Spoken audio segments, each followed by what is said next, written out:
Во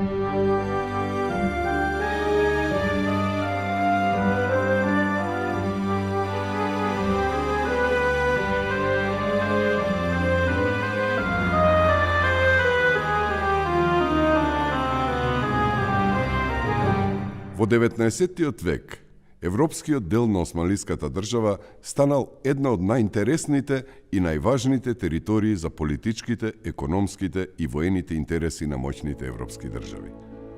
Поради тоа, бројот на агентите кои под разни изговори патувале низ овој дел од Османлиската империја бил се поголем.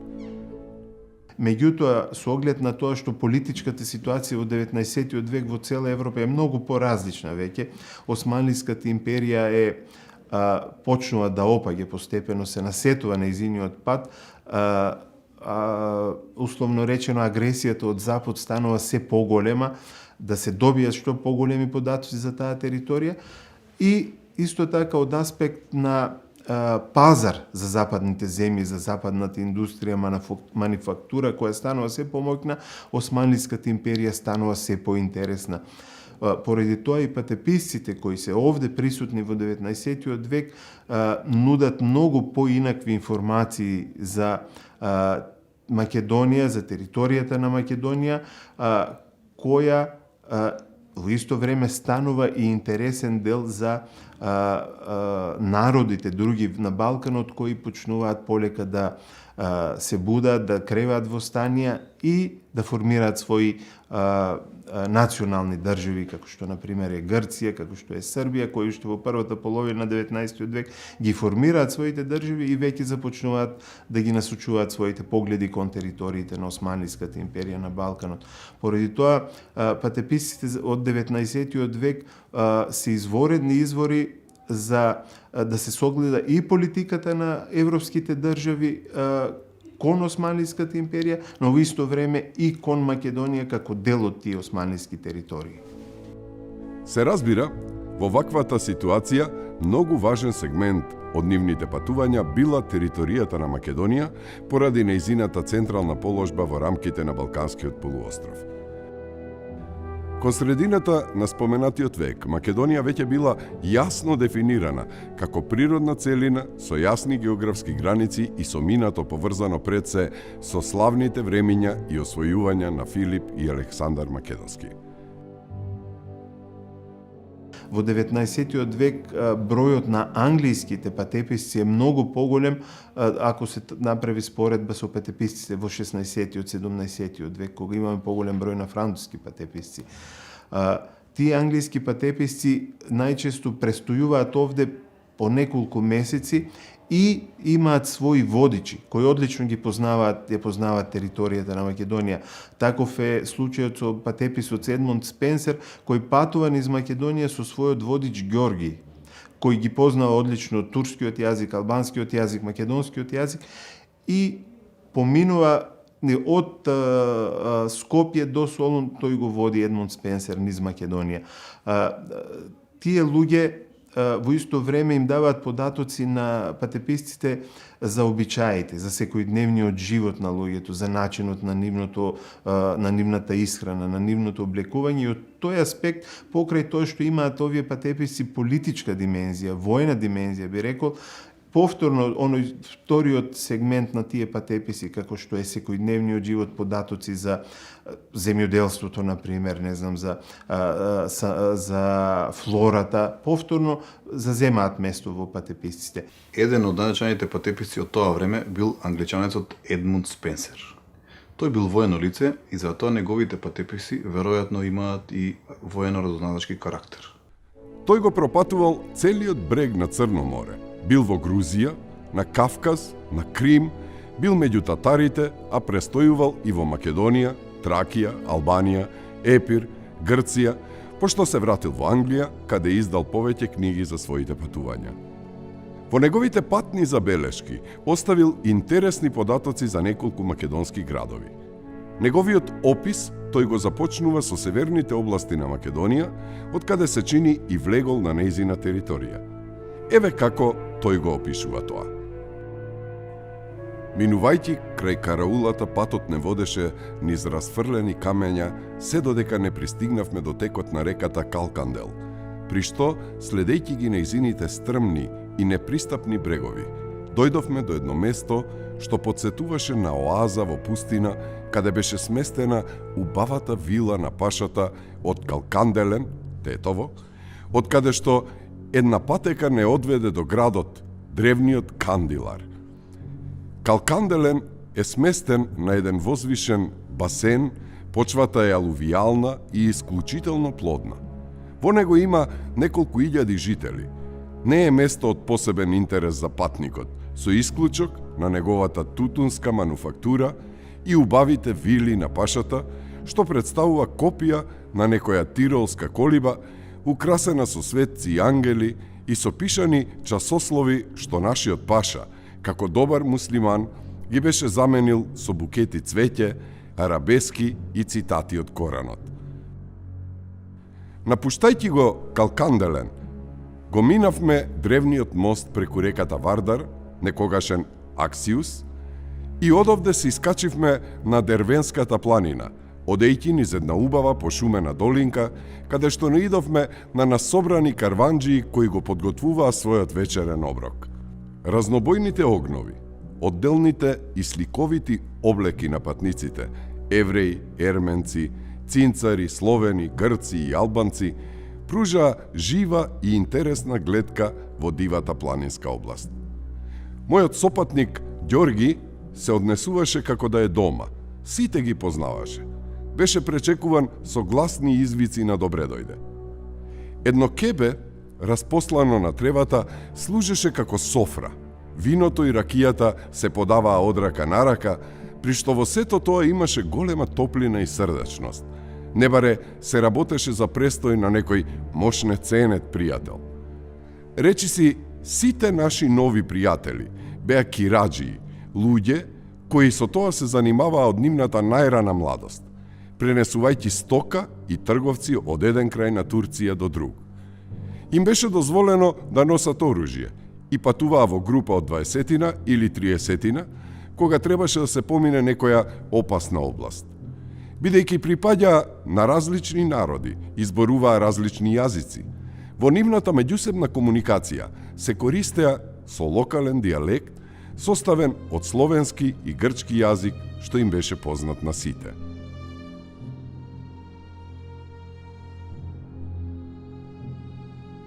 Од тука Спенсер го продолжил своето патување, упатувајќи се кон Скопје. Еве како Спенсер го опишува овој град по пристигнувањето во него. Древното место Скопје, сместено на едно возвишено плато со голема површина. Центарот каде што се крстосуваат голем број стари патишта во периодот на македонците и на римјаните, представувало место од големо воено значење. Римјаните ги оставиле ѕидовите на еден замок кој предизвикува восхит, како и еден аквадукт со 55 аркади во подрачјето на градот, а кој денес служи како за солниште на овчарите и на нивните стада од летната жештина или од студената зима. Тврдината што е сместена на едно возвишение над бреговите на Вардар, била делумно рушена во различни историски епохи и повторно поправена, што ни овозможи да ја воочиме разликата во архитектурата на византиските грци, на српските кралеви и на денешните господари турците. Слично како и останатите големи градови што ги посетивме во овие провинции, градот располага со покриена чаршија, кафеджилници, кафеани, џамии и фонтани, куќи изградени од тули печени на сонце, тесни улици што беа нечисти и лошо поплочени, а единствениот камен мост со неговите 7 арки надвиснат над реката Вардар е повеќе забележителен со својата масивност отколку со својата елеганција. Кон овој опис на Спенсер на Скопје, ќе го надоврземе описот што за Скопје го оставил германскиот патописец Јохан Хан, кој во септември 1858 година, по порачка на Виенската академија на науките, тргнал на пат од Белград за Солун, за што Австрија била многу заинтересирана, поради својата источна политика и заради нејзините стремежи за излез на Егејското море. Еве детали од неговиот опис. Камениот мост, кој што води преку Вардар кон градскиот кварт, што се наоѓа на десниот брег на Вардар, е изграден во еден стил според кој би можело да се заклучи дека делото му припаѓа на некој италијански мајстор за градење од последните 2 века. Сите што ги запрашавме во врска со градителот на мостот, не знаеа да ни дадат одговор. Бидејќи не успеале да добијат сигурни информации, Хан и неговата придружба решиле да останат подолго време во местото. Еве ги неговите понатамошни забелешки. По должината на Вардар се протега градскиот кварт, а угледните куќи и луксузот со кои тие се опремени сведочат не само за богатството на оние што живеат во нив, туку исто така и за безбедноста која тие ја чувствуваат. Куќите во кои што ние влеговме се карактеризираа со една навистина холандска чистотија. Од градбите во градот, освен џамиите, заслужува внимание градбата наречена Оловен Ан, Куршумлијан. Градбите кои што го носат ова име, како што инаку е познато, се отпорни на оган, а кон надворешноста се градени како добро обезбедени продавници и конаци за странските трговци. Овој во Скопје сочинува еден масивно граден двокатен четириаголник, кој што само на вториот кат има силно зацврстени и со решетки затворени прозорци. Човек влегува во дворот преку една утврдена и окована со железо врата. На подот во дворот има изделкани камени плочи, а во неговата средина се наоѓа една фонтана. На долниот кат се наоѓаат магацините кои што примаат светлина и воздух само од страната на дворот. Целата градба е изградена во еден едноставен, робусен, а сепак хармоничен стил и затоа без она пропаѓање што ја зафаќа градбата, таа би му се допаднала на секој посетител. Посебен впечаток оставаат имињата на дубровчаните и на венецијанците, испишани со црна или црвена боја на столбовите, кои што во минатиот век го посетиле Скопје. Претходниот патеписец Едмунд Спенсер во своето дело натаму го напушта пишувањето за Скопје и го продолжува својот патопис посветувајќи поголемо внимание на областа Македонија.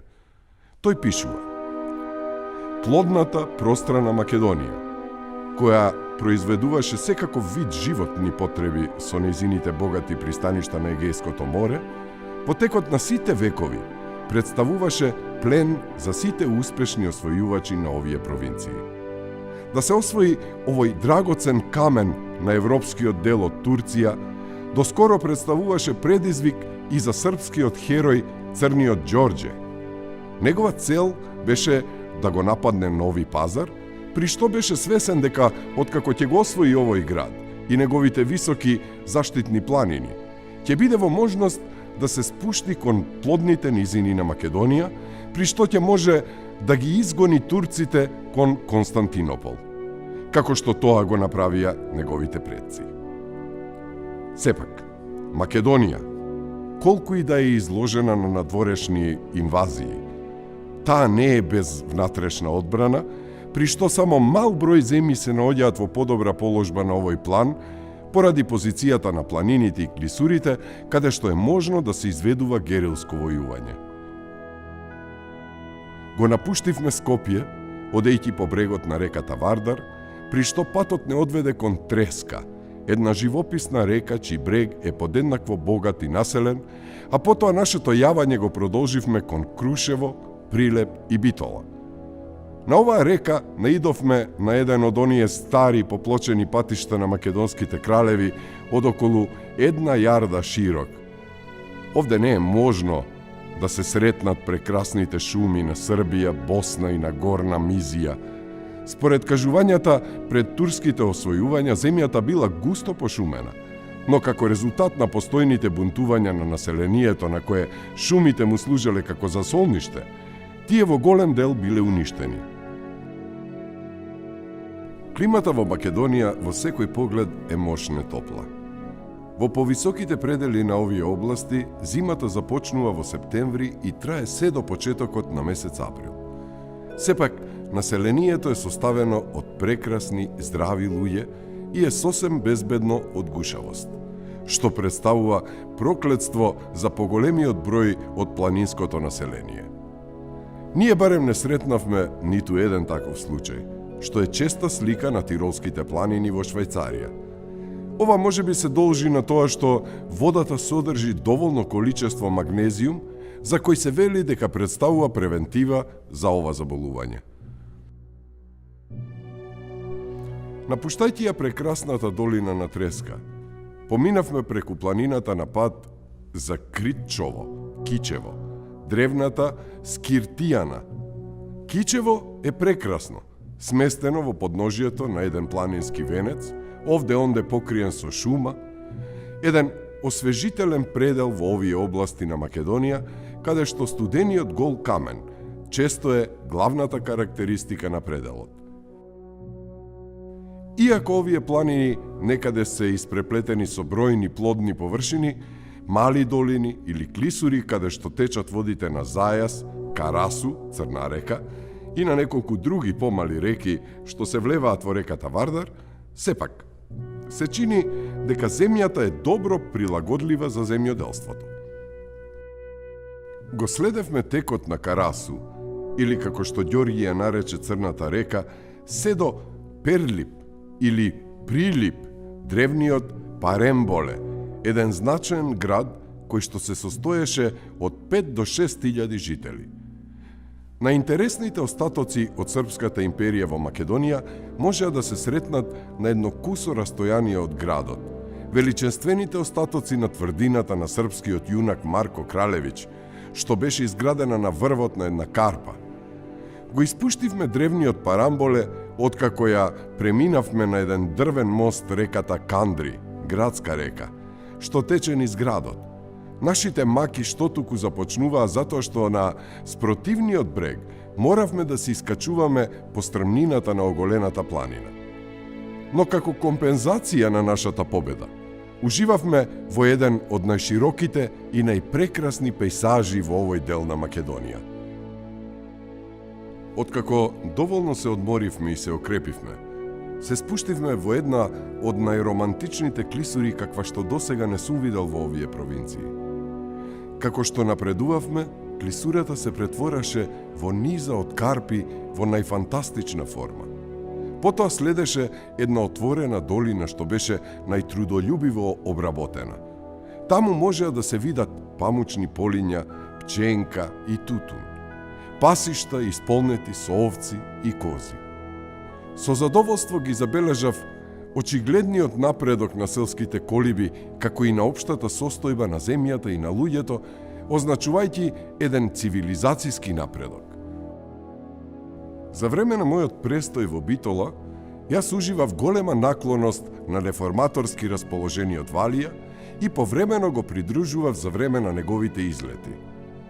Битола, своето име, Толи манастир, го беше зела од еден познат манастир кој што некогаш, според предпоставки од страна на античките проучувачи, бил подигнат на просторот на античка Хераклеа.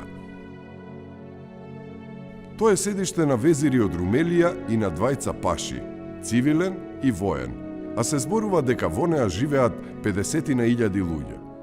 Современите јавни згради, бараките за коњицата и пешадијата, болницата, палатата на везирот, како и она на двајцата паши, даваат на Битола европски изглед. Додека пак огромниот базар, бројните џамии, тесните улици и дрвените куќи сите се на турците. А бројните карвани од камили, мазги и коњи, кои што постојано минуваат низ градот, представува непобитен доказ за трговските активности на населението. Низ сите историски епохи на Македонија, Битола и нејзината прекрасна рамнина беше поприште на крвави судири. На овој простор, грците и римјаните воделе долготрајни и жестоки војни. Едните за независност, другите во слава на империјата. Овде, ордите од Северна Европа готите и вандалите логоруваа и ги пустошеа градовите. Србите триумфираа над византијците и ги натераа да побараат спас за силните ѕидини на Константинопол, кога нивниот цар ја придодаде титулата крал на Македонија на своите други бројни титули и ја задржа власта се до навлегувањето на воинствените орди на Осман. Битола, како просперитетен град во 19. век, бил забележан и од многу други патописци. Според патописните забелешки на англискиот патописец Едвард Лир, кој патувал низ Македонија во 1848 година, Битола имала не помалку од 40 до 50.000 жители и градот за овие далечни провинции представувал надмокност, јасно оправдана по својата активност и просперитет. Иако Едвард Лир и неговата придружба очекувале да најдат на нечист и пуст град, тие биле пријатно изненадени при влезот на градот од големината на зградите, бараките, канцелариите, како и од широките и добро поплочени улици, па и од чистотата на куќите.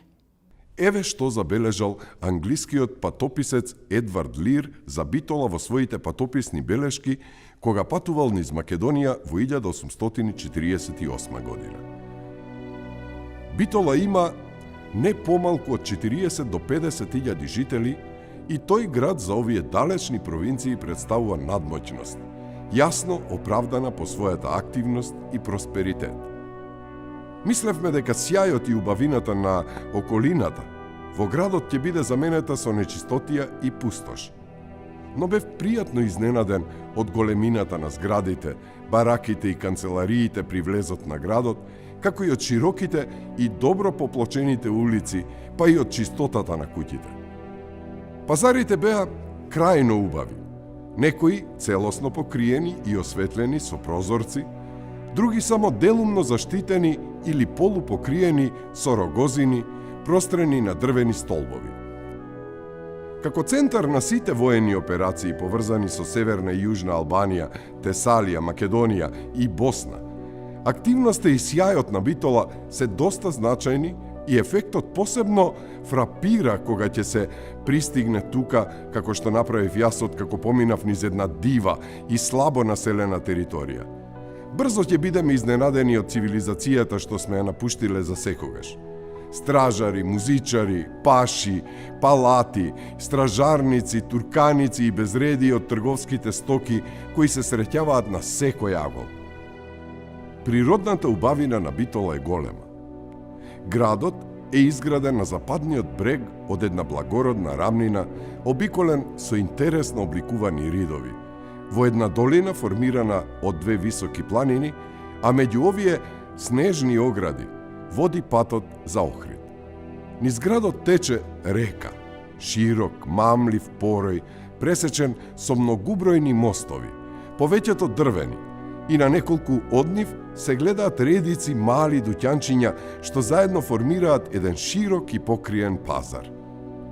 Било да се гледа од едната или од другата страна на реката, мешовитоста од минарињата и од џамиите со кипарисите и врбите ја прави гледката најубава и најзанесна. Едвард Лир имал голема моќ на запазување и бил вешт во изработка на цртежи. Не можејќи да ја поднесе англиската клима, тој често патувал по сончевите предели на Европа и Блискиот Исток, од каде испраќал цртежи на пејсажи, на градови и облека и на се што било интересно. Еве еден исечок кој што зборува за таквиот негов интерес и во Битола. 18 септември 1848. Ветерот силно дуваше по снежните планини, но сонцето сјајно се појави токму кога го почнав денот со разгледување на околината. Селани доаѓа од ридовите во градот со пазарни стоки.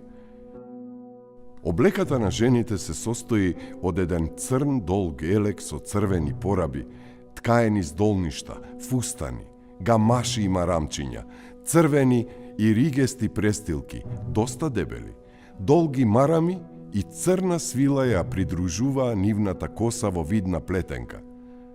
Кога најпосле решив да цртам во улицата на Битола, тоа ми беше невозможно поради мноштвото народ што се собираше околу мене за да ги гледа моите цртежи. Затоа се прибрав во Анот, решен да побарам од мојот бујурулџија да ме снабди со заштитна стража. Бидејќи не е возможно секогаш да се дојде во Македонија, времето и можностите не треба да се пропуштат. Еве уште еден исечок за Битола од познатиот француски патописец Ами Буе, кој патувал низ Македонија 10 години пред патописците Едвард Лир и Едмунд Спенсер. Градот Монастир би требало да има близу 40.000 души. Куќите во центарот на градот немаат градини, па затоа богатите имаат куќи во предградието Булбулдере, долина на славеите, западно од градот. Улиците во центарот на градот се тесни. Пазарот со дуќаните зазема широк простор на обете страни од реката, поврзани со еден дрвен мост, а од двете страни се нижат дуќаните. Пазарот е покриен со дрвен покрив и повеќето од неговите улички служат како премин за колите и коњите. Тука се собрани сите занаети, од месари, гостилничари и продавачи на мраз, до златари и часовничари. Но, трговците на чаршафи и штофови имаат посебно и пристојно пазарно место кое е широко и покриено. Џамиите се исто така бројни во Монастир. Ги има 11 и тие се делумно обколени со дрвја, но без некаква посебна архитектура. Исто така има и еден православен манастир и воена болница. За овој манастир и воена болница информации дава и чешкиот патописец Јозеф Милер од 1843 година. Тој бил член на Кралското лекарско друштво во Виена и член на многу други медицински, научни и хуманитарни друштва. Еве што вели тој за споменатата болница и манастир. Во малото Димитри, југозападно од базарот, обкружена со дебели ѕидови, сместена е воената болница, која се состои од една еднокатна зграда, наменета за ранети и болни, како и од една приземна куќичка за интернистите. Северно од болницата и доста оддалечен од неа се наоѓа манастирот Свети Ѓорѓија, каде што живеат еден православен митрополит, еден игумен и 7 калуѓери. Меѓу приватните куќи што ги има, се истакнува прекрасно поставениот, едноставно и со многу вкус уредениот хотел на грчкиот вице-конзул и аптекар Лоренцо Пери. Интересни податоци за Битола во својот патопис наведува и рускиот славист Виктор Иванович Григорович од 1845 година, специјалист за старословенски ракописи. Еве едно кусо сеќавање од неговиот престој во Битола. Со својата обширност, Битола може да се надпреварува со Солун, а пак со чистотата и со редот многу го надминува. Во Битола го посетив митрополитот Герасим. Титулата сега му гласи митрополит Пелагониски и екзарх на Македонија, наместо поранешната екзарх на Бугарија.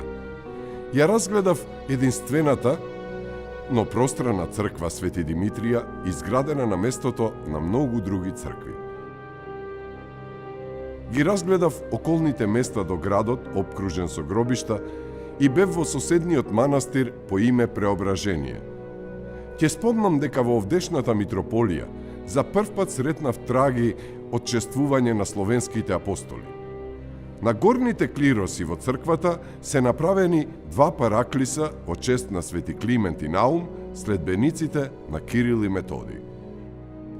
Нивните икони се големи, доста стари и веројатно стигнале тука од некој параклис, какви што, како што вели преданието, тука ги имало многу. Патеписите од 19. век се многу поразлични во однос на патеписите од 15. и 16. век. луѓето кои го посетуваат Балканскиот полуостров и Македонија во тој период веќе се многу поразлични од оние патеписци кои доаѓаат во раниот османлиски период во 15-тиот и 16-тиот век. Тоа најчесто се луѓе кои се високо образовани, кои имаат завршено високо образование, кои имаат веќе големо претходно знаење за територијата што ја посетуваат, или се луѓе воени лица кои доаѓаат со одредена цел овде за да ја проучат инфраструктурата на Османлиската империја на територијата на Балканскиот полуостров и на Македонија. По 6 дена престој во Битола, нашиот прв раскажувач Едмунд Спенсер го продолжил своето патување кон Охрид, но овој пат во придружба на нов водич по име Константин Роби, член на познатото трговско семејство Робеви. Еве како ни го опишува следното негово патување. Напуштајќи ја Битола, продолживме по карпестиот брег на реката Монастир Су, преку една клисура по стрмната страна од планина. По напорно качување од 4 часа се искачивме на врвот од една карпа, под која што лежеше езерото обколено од венец од планини, како да беа расфрлани од некое поместување на земјината кора. Во исто време можевме да уживаме во прекрасната гледка врз Битола и на нејзината прекрасна низина. Во текот на ноќта направивме логор во една мала пошумена долина недалеку од Преспанското езеро, каде што наидовме на еден карван кој веќе се беше сместил, па заедно со нив бевме речиси 100 луѓе. Ова представуваше најбројно друштво на кираџии заедно со нивните бали стока, што досега не сум ги сретнал во овие провинции. И навистина беше една интересна гледка да се наблюдуваат многобројните разгорени огнови на различни места во долината, обколени од представници на сите националности на Турската империја, при што секој од нив со својот јазик, со облеката и со начинот на однесување, одделно изразување, некоја од карактеристиките на неговата нација. А меѓу нив, вели Спенсер, еден осамен англичанец се препуштил себе си на нивната доверба и честност. Згора на тоа, го немав со себе мојот стар пријател Ѓорѓи да рече некој добар збор за неговиот англиски господин. Но од страна на овие луѓе со дивјачки израз на лицето, јас бев третиран насекаде со најголемо внимание и љубезност. Тие се сметаа почестени ако седнев да јадам со нив, да пијам, или да пушам со чибукот, или пак ако им раскажував нешто во врска со начинот на однесувањето и со обичаите на Франгистан, Западна Европа. Напуштајќи го Преспанското езеро во правец на Охрид, Спенсер и неговата придружба се искачиле на галичица, од која пред нив се отворила величествена гледка. Еве што вели Спенсер за тоа. Уживав во многу убави гледки во европскиот дел од Турција, но ништо не беше поубаво и поромантично од оваа, разубавена од тој најдрагоцен камен меѓу сите езера, Охридското езеро. Пред мене се простираше прекрасна низина, со нејзините плодни води, езерото и градот Охрид со неговата разурната тврдина, ливадите и пасиштата, со нивните стада, ридовите, покриени со богати винови лози, низината и чемпресите. Во студената приквечерина се спуштивме по планината што водеше кон Охридската рамнина. Влеговме во градот Охрид, каде што бев срдечно пречекан од мојот гостопримлив пријател, господин Робе. Градот Охрид делумно изграден на бреговите на езерото, а делумно околу една одделна карпеста површина, над која се надвисуваат урнатините на една тврдина, го добил своето име од еден грчки збор – Акри, моќно и високо место. Населението се состои од неколку илјади христијани, како и од еден турски гарнизон од неколку стотици војници. Меѓу другото, Едмунд Спенсер слушнал дека местото било почестено со тоа што тука се родил и византискиот император Јустинијан, кој владеел од 527 до 565 година, кој повремено го користел Охрид како своја резиденција и го украсил со цркви, аквадукти и со други јавни зданија. Понатаму тој дава информации за црквата Света Софија велејќи: Црквата Света Софија, прилично сочувана, денес е претворена во магацин за потребите на турската војска. Света Софија не е забележителна според убавината на својата архитектура, но столбовите во нејзиниот внатрешен дел, со нивните прекрасни влабнатини, доволно покажуваат дека биле изработени со таква умешност, што содржи висок степен на перфекција и веројатно биле украс на некој пагански храм. Воодушевен од убавината на Охрид, Спенсер продолжува: Имав прошетано по многу земји. Уживав во некои од најсликовитите области на Стариот и на Новиот свет. Па сепак, не можам да се потсетам за некоја поромантична убавина од Охрид и неговото привлечно езеро. Прозирно како кристал, древните грци му го дадоа на Охридското езеро името Лихнис, а според кажувањата, во нивно време неговите убави брегови биле прибежиште на Пан, богот на планините, на пасиштата и на овчарите. Езерото исто така е богато со риби, кои без претерување можат да се видат на длабочина од 50 до 60 фити. Тие не само што се многубројни, туку се и со многу подобар квалитет во споредба со другите во езерата од натрешноста, особено што се однесува до пастрмката со најдобар вкус. Тоа се должи на големиот број чисти реки студени како мраз, кои втечуваат во езерото преку подземните канали во подножието на соседните планини во силен тек од манастирот Свети Наум до реката Дрим кај Струга. Манастирот Свети Наум, што беше романтично поставен на источниот брег на езерото, представува едно од најубавите зданија од таков вид во европскиот дел од Турција. Тој потекнува од периодот на владењето на императорот Јустинијан, кој го беше дарувал највеликодушно со земја и со други привилегии, а кои турците дозволија да ги задржи како надомест за тоа што монасите ќе приспособат еден дел од манастирот како болница и ќе се грижат за одреден број војници инвалиди и за други секти или верски припадници. Добрите отци толку добро и верно си ја исполнуваа должноста, што Свети Наум се здоби со наклоност и кај муслиманите, чии високодостојници неретко доаѓаат овде за да ја подобрат својата здравствена состојба. Монасите не уверуваа дека понекогаш овде третираат и преку 70 пациенти, чиј број може да биде и двоен во случај на исклучителна потреба. Нивното братство, заедно со испосниците, броело околу 60 лица. Медицината во сите нејзини гранки се изучува овде и се применува професионално. Својот опис на Охрид, Спенсер го завршува со реченица која импонира.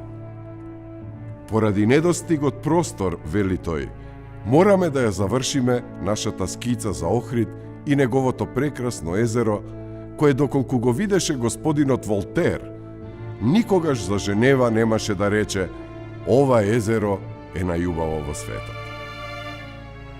Напуштајќи го Охрид, Спенсер со придружбата стигнал до Струга.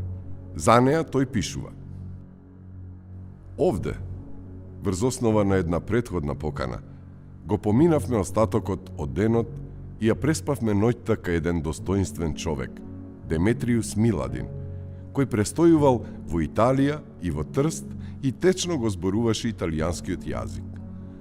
Нашиот престој во Струга ни овозможи да ги посетиме султанските рибници. Тие му донесуваа на султанот годишен приход од 100.000 пијастри. Откако го минавме мостот кај Струга, ние продолживме долж брегот на Црн Дрим, што се разликува од Белиот Дрим, кој извира од областа на Шарпланина. На далечина од 1 до 1,5 милја од Струга започнува Дримската клисура, која стана толку позната за време на борбата меѓу турците и христијаните во времето на Скендербег. За неа се вели дека е мощна опасна и страшна за настапувањето на некоја непријателска војска од европскиот дел на Турција. Оттука Спенсер со својата дружина ја напуштил територијата на Македонија и го продолжил својот пат кон Албанија. Извадоците од овие неколку патописи за Македонија и македонските градови од 19. век потврдуваат дека во овој период името Македонија веќе било силно присутно во пишувањата на западните патописци.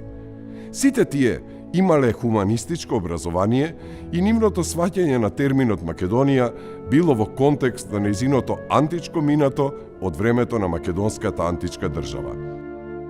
Најголем дел од нив имаат предзнаење за историјата на Македонија во контекст на нејзината античка историја. Значи, во 19. век веќе античката историја на Македонија, односно античка Македонија е широко распространета по универзитетите на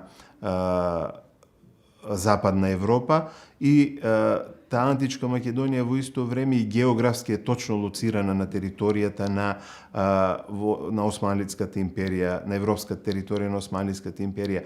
Во 19. век веќе мешањето меѓу античка Македонија и темата Македонија која е формирана во 8 век со центар во денешно Едрене е расчистена. Значи веќе е јасно за која Македонија станува збор и од аспект на тоа што таа територија е на европско тло, таа станува изворедно интересна за Австрија, за Франција, за Англија.